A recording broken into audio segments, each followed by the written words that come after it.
adding Laundrie's parents provided the FBI with what they could. Laundrie going missing, according to his parents, nearly 2 weeks ago. He'd returned to Florida without Petito on September 1st, 2 months after the couple set out on a cross-country trip living out of a van. I think our plan for today is to just hang out here in the tent. Now, rewards for tips to find Laundrie's location totaling $30,000. Authorities searching this Florida nature reserve based on comments from Laundrie's parents, looking for any signs of the 23-year-old and this 25,000 acres of swampland. Laundrie has not been named a suspect in Petito's death. The FBI issuing a federal arrest warrant for the use of unauthorized devices. According to the indictment, he allegedly used a debit card that did not belong to him for charges exceeding $1,000 between August 30th and September 1st. Remember that the sole focus is on getting him, bringing him back to justice. Perhaps moving forward, investigators will potentially find him and he can be brought to a court of law to answer for what now is a single count of an indictment for a debit card. The search for Laundrie continuing as communities gather to honor Petito this weekend.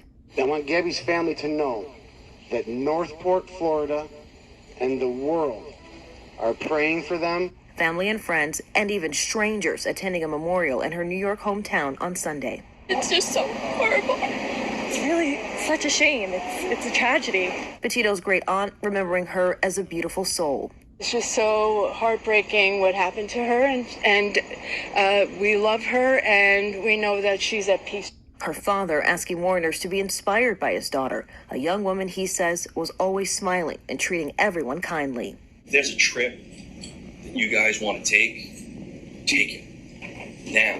Do it now while you got the time. If there's a relationship that you're in that might not be the best thing for you, leave it now.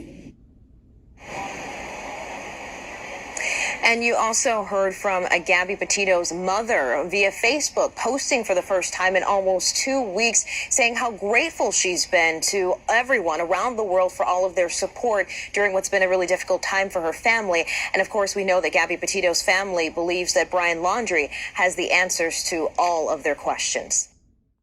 Just a little following update information. Just for me personally, just looking at this case here. So you have one of the attorneys for Gabby Petito family expressed skepticism Tuesday that the parents of her fiance, Brian Laundrie, were helping the FBI's ongoing search for him. So they stated that Laundrie did not help us find Gabby. The Laundries, the family even helped them find Gabby. So they sure is not going to help us find Brian. And speaking at a news conference alongside Petito's parents and step-parents, Stafford said that the FBI had asked them not to discuss the relationship between the families. He said they were confident that the FBI would thoroughly investigate the case and get justice for Petito.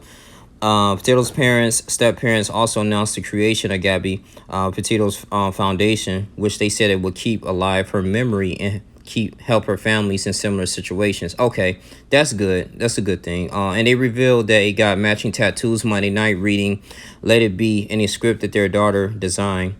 Wow, man. Yeah, man, it's been 2 weeks after she was last seen. Their attorney said in a statement Monday night, 2-week search, but Chris and Roberta Laundrie do not know where Brian is. They are concerned about Brian and hope the FBI can locate him. The speculation by the public and some of the press that the parents assisted Brian in leaving the family home or to avoid an arrest on a warrant that was issued after Brian had already been missing for several days is just wrong. That's what I'm thinking. I'm going to say allegedly, because my personal opinion, I'm thinking like, okay, you show up, September 1st without your fiance and you go to your parents' house. I'm pretty sure you had a sit-down discussion. And they asked, common sense with him, like, okay, well, where's Gabby?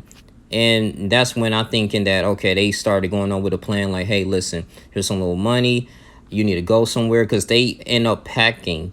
It's very suspicious. They end up packing, right, their belongings and went camping for a little bit. And I'm looking like, oh, this doesn't make sense to me.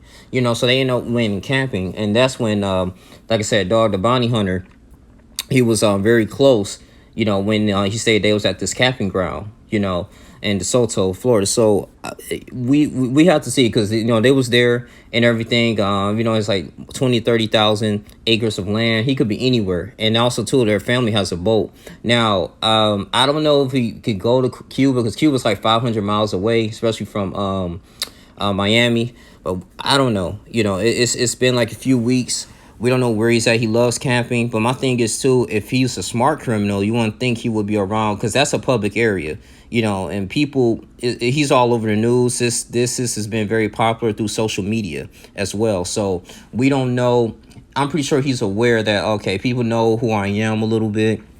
They know what I look like. My face is everywhere. It's not covered. If I be around the public sector for so long, I'm gonna be they're gonna find me, so it's gonna blow my cover. So he probably somewhere hiding. He probably somewhere got a camp somewhere. I don't know, man. I don't think he's in somebody's house, but I believe personally that he's still alive, and I hope he's still alive so they can capture him, and then we can have a trial, and then he can, face some heavy prison sentences, man, because it's unfortunate. I don't care if this person was black, white, black, green, purple. I mean, this is a human issue. Okay, the same passion I have with the George Floyd situation is this as well, and many people go missing. It just a lot of news stories. It doesn't reach like the local or the national news, if that makes sense, man. So there's people missing every single day. Especially that's why we have these Amber Alerts, man. It's crazy, but the speculation by the public and some in the press that the parents assisted Brian in leaving the family home and avoiding arrest on a warrant that was issued after Brian had already been missing for several days. Yeah, so Petito is 22 and Laundrie is 23, who spent their summer traveling in a white van through the American West. She posted about their adventures across social media. Those posts abruptly stopped in late August, though. So late August, this is when things started to happen. And Laundrie returned to his parents' home in Northport, Florida, with the van, but without his fiancée on September 1st, according to the police. So Gabby Petito's family's unable to get in touch with her, reported her missing on September 11th. And meanwhile, Laundrie's parents told investigators on September 17th they had last seen him 3 days earlier when he left home with a backpack, saying he was going to a nearby Carlton Reserve, a sprawling swampland that stretches over 25,000 acres in southwest Florida, authorities said. So a source close to the family told that Laundrie's left his parents' home without a cell phone, wallet, and his parents were concerned that he might hurt himself. I mean, Carlton Reserve, sprawling swampland. It was interesting. Local police spent more than 10 days unsuccessfully combing through the Carlton Reserve. The FBI, which has taken over the case, is leading a more targeted search based on intelligence. Northport police said an agent visited his parents' home to get personal items that would assist with the DNA matching.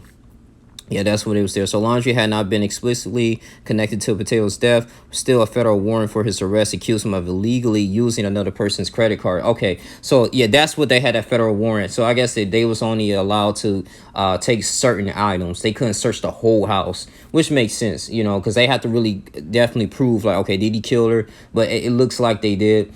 He did, because he was just with her.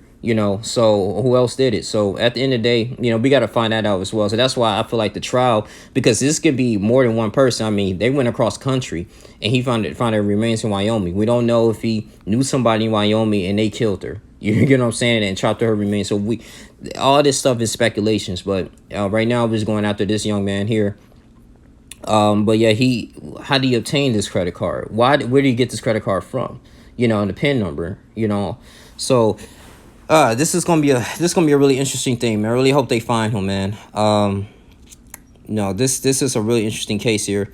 They said through the couple's online trails tried to solve the case and surface reports that tension may have been building between the couple. The focus on the Petito's case has also highlighted the tens of thousands of missing person cases across the country and raised questions about why some of these cases garner such intense interest and others do not. Laundrie returned to a Florida home he shared with his parents on September 1st, without Petito's. Authorities have been looking for him to provide answers. And offering a $30,000 reward to anyone who provides law enforcement officials with Laundrie's whereabouts. FBI agents returned to Laundrie home Sunday as he seen video shot by CNN. At least 2 agents could be seen at the home, and one had a bag in his hand. During the visit to the family home, the FBI requested some personal items belonging to Brian Laundrie's to assist him with the DNA matching. Brian's parents provided the FBI with what they could, but the Laundrie's lawyer, Steve Bartolino, told multiple news outlets. Wow.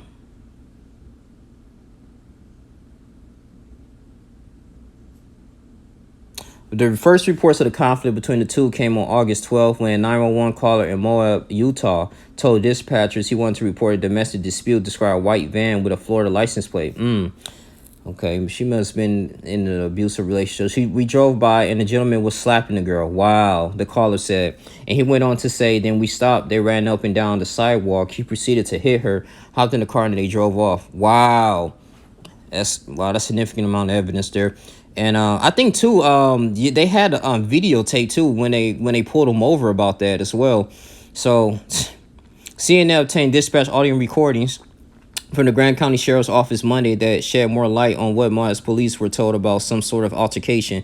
According to the audio, the dispatcher told the officer that a male hit a female and then they got into a white Ford Transit van. Another witness, identified just by his first name, told investigators that the Petitos appeared to his laundry in his arm and then climbed through the driver's side door as if he had locked her out. Moyes police. Yeah, they're going to definitely use this in court. Police located a white van and initiated a stop near the entrance of Arches National Park. Petito's and Laundrie were in the van. In his police report, Officer Eric Pat said Petito had slapped Laundrie, who grabbed her face and pushed her back as she pressed upon him at the van. Wow. Had gone into a manic state where Laundrie tried to separate from her so they could both claim their emotions. The officer reported seeing minor visible scratches on Laundrie's face. Yeah, this is really crazy. One more thing too, I was gonna add. I was reading too further. I think in Louisiana, this is like days before she went missing. He was in Louisiana at a bar by himself. I think somebody said they kind of seen him like with a little gray hoodie, kind of resemble him a little bit.